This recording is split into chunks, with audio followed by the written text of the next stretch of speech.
खाली पांव छूने से कुछ नहीं हो जाता। मेरे गुरुजी ने मुझे बहुत सिखाया, नमन नमन में भी फेर है बहुत नमे नादान। और इतना भी सिखाया क्या, ये दुनिया है चंद्रेश जी, याद रखना इस फील्ड में जा रहे हो, लोग माला पहनाएंगे लेकिन याद रखना वही व्यक्ति कभी गला काट लेंगे। जो पांव छूते हैं वो कभी पांव खींच भी लेंगे। इस संसार का कोई भरोसा नहीं है। नाटक वाली दुनिया है ना, दोगला जीवन, मुखोटा पहन के वाली, इधर पांव छुएंगे नहीं इधर पांव खींच लेते हैं। इनका कोई भरोसा नहीं है, ये दोगला जीवन है। हम कभी पांव छूते हैं तो खुश नहीं होते, कोई माला पहना तो खुश नहीं होते, और कोई अपमान करता चलो करने दो। लेकिन याद रखना ईश्वर कभी नहीं छोड़ता किसी को। ईश्वर के आप आगे आप नंगे हैं, वो सब कुछ जानता है। मन की बात, ये दोगला जीवन बड़ी हानिकारक है। वो व्यक्ति योगाभ्यासी नहीं बन सकता। प्रकृति जैसा है वैसा बताओ। और स्वामी सत्यपति जी महाराज तो क्या कहते हैं, दोष व्यक्ति के सामने बताने चाहिए और उसके गुण, उसकी प्रशंसा पीछे करनी चाहिए। यहां उल्टा है। क्यों जी? आध्यात्मिक क्षेत्र में दोष सुनने की हिम्मत होनी चाहिए, आपका दोष सुनने। यहां उल्टा है।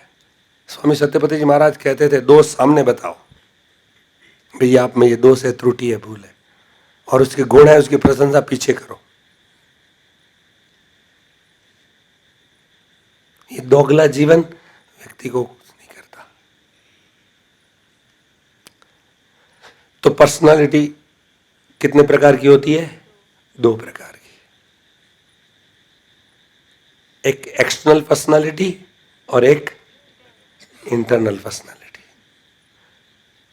और एक्सटर्नल पर्सनालिटी में तो व्यक्ति क्या करता है, बालों को सजाता है, गालों को सजाता है, कपड़ों को सजाता है, जूतों को सजाता है। क्यों जी?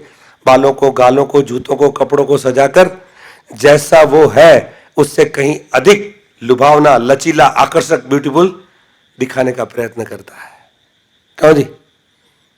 एक्सटर्नल पर्सनालिटी में ऐसा ही होता है ना, बालों को सजाएगा, गालों को, कपड़ों को, वस्त्रों को, जूतों को, जैसा खुद है उससे कहीं अधिक लुभावना, लचीला, आकर्षक, हैंडसम, ब्यूटीफुल दिखाने का प्रयत्न करता है। लेकिन ऋषि लोग कहते हैं आध्यात्मिक क्षेत्र में इस बाह्य पर्सनालिटी की कोई कीमत नहीं है, कोई कीमत नहीं है। एक होती है आंतरिक पर्सनालिटी। आंतरिक पर्सनालिटी क्या होती है? व्यक्ति कितना सत्यवादी है, न्यायवादी है, विश्वास पात्र है, दयालु है, परोपकारी है, सेवाभावी है, नम्र है, पुरुषार्थी है, परोपकारी है। ये क्या है? इंटरनल। वो दिखाई नहीं देती, अनविजिबल होती है इंटरनल पर्सनालिटी। क्यों जी?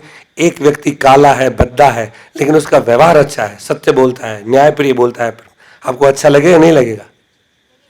एक व्यक्ति बहुत ब्यूटीफुल है, सुंदर है, आकर्षक है, लचीला है, लुभावना है, लेकिन पहले नंबर का झूठा है, असत्यवादी है, क्रोधी है, विश्वासघाती है, अच्छा लगेगा? नहीं लगेगा। सीधी सी बात है। आध्यात्मिक क्षेत्र में बाह्य रंग, रूप, आकार, प्रकार, कपड़ों का कोई महत्व नहीं है। आध्यात्मिक क्षेत्र में चाहे कितने भी अच्छे कपड़े पहने, चाहे कितना ही रंग, रूप, आकार हो, उसका कोई महत्व नहीं है। व्यक्ति का महत्व उसके कपड़ों से नहीं, उसके व्यवहार, विचार, वाणी और व्यवहार से। कितना प्रामाणिक है, कितना सत्यवादी है, कितना न्यायप्रिय है, कितना सहनशील है, कितना अहंकारी नहीं है। ये आंतरिक पर्सनालिटी है। आज तो बस बाह्य लेपा पोती करते रहते हैं, लेपा पोती, अंदर निपट अंधेरा। ठीक है ना? जितना बार हैंडसम दिखाते हैं वो उतना ही ये करते हैं। तो इस प्रकार व्यक्ति को चाहिए प्रतिदिन आत्मनिरीक्षण करे। हाँ जी, आज कौन बताएगा अपने दोष? सब ओके, ऑल राइट है? तो ऋषि बन जाएंगे 8 दिन में, हैं? आज किसी से कोई दोष नहीं हुआ, ऋषि बन जाएंगे 8 दिन के बाद। तो स्वामी ब्रह्मानंद जी कहने वाह वाह, ये तो ऋषि बन गए। हाँ जी,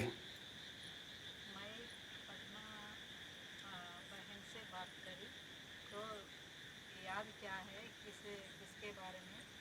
तो आप एक ट्रेन में बोले ना गुरुजी, वो चटनी गिरे तो उसको साफ करते, तो मोड़ ऑफ हो गए, मोड़ आए टोटल बॉडी ऑफ हो गए बोले। वो याद है, उसके बारे में थोड़ा बात करके हंस लिए दोनों। अच्छा अच्छा, आप विलम्ब से भी आई कक्षा में? हाँ, विलम्ब से। ये भी दोष है ना, ये मैं बताता हूँ आपको। क्यों, स्वास्थ्य ठीक नहीं था?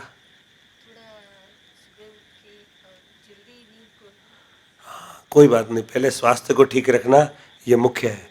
क्लासें फिर बहुत नहीं, तो आप सारी क्लासें करेंगे फिर बीमार पड़ेंगे तो सारी क्लास चली जाएगी। इससे अच्छा 1-2 क्लास मिस करके आप विश्राम कर लीजिए, क्योंकि